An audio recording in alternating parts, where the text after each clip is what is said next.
Hello दोस्तों, तो आप सबका फिर से स्वागत है मेरे पौराणिक कथाओं के चैनल में।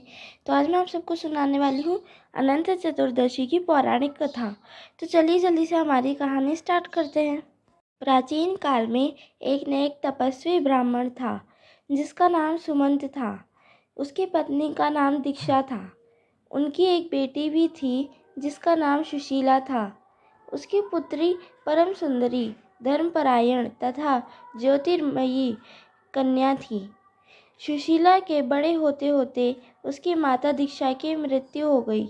सुमंत की पत्नी की मृत्यु होने से उसने कर्कश नाम स्त्री से दोबारा विवाह कर लिया। फिर उसने अपनी पुत्री सुशीला का भी विवाह कर दिया।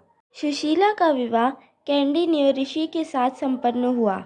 विदाई में कर्कशा यह देख कैंडिन्य ऋषि बेहद खुश हुए और अपनी पत्नी सुशीला को लेकर अपने आश्रम की ओर चल दिए। लेकिन आश्रम पहुँचते पहुँचते रास्ते में ही रात हो गई। वे नदी तट पर संध्या करने लगे। वहाँ पर सुशीला ने कुछ स्त्रियों को देखा। वो सभी स्त्रियां सुंदर वस्त्र पहने थीं और किसी देवता की पूजा कर रही थीं। जब सुशीला ने उनसे पूछा तब स्त्रियों ने उसे विधि पूर्वक अनंत व्रत की महत्ता बताई। सुशीला ने उसी जगह व्रत का अनुष्ठान किया। उसने 14 गांठों वाला डोर हाथ में बांध लिया और अपने पति ऋषि कैंडिन्य के पास आ गई। जब कैंडिन्य ने सुशीला से उस डोर के बारे में पूछा तब उसने व्रत के बारे में बताया, लेकिन ऋषि ने उसे तोड़ दिया और अग्नि में डाल दिया। इससे अनंत भगवान का अपमान हुआ। इसका परिणाम यह हुआ कि ऋषि कैंडिन्य अत्यंत दुखी रहने लगे। उनके पास जो कुछ भी था वो सब नष्ट हो गया। उन्होंने अपनी पत्नी से पूछा कि इस दरिद्रता का कारण क्या है। तब सुशीला ने उन्हें डोरा चलाने वाली बात याद दिलाई। ऋषि को अपनी गलती समझ आई और वो वन चल दिए अनंत डोरे प्राप्ति के लिए। कई दिनों तक वो वहीं रहे, लेकिन उन्हें निराशा हाथ लगी। कई दिनों तक भटकने के बाद वो भूमि पर गिर पड़े। फिर अनंत भगवान प्रकट हुए।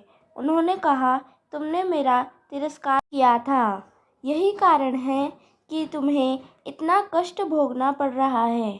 लेकिन तुम्हारा पश्चाताप हो गया है। तुम वापस जाओ और विधि पूर्वक अनंत व्रत करो। तुम्हारे सभी दुख दूर हो जाएंगे। तुम धन धान्य से संपन्न हो जाओगे। जैसा अनंत भगवान ने कहा था, ठीक वैसा ही ऋषि ने करा। श्री कृष्ण की आज्ञा से युधिष्ठिर ने भी अनंत भगवान का व्रत किया। इसके प्रभाव से ही पांडवों को महाभारत के युद्ध में जीत मिली और चिरकाल तक राज्य करते रहे। अगर वीडियो अच्छी लगी हो तो प्लीज़ लाइक शेयर सब्सक्राइब और कमेंट ज़रूर करें। बाय। Thanks for watching.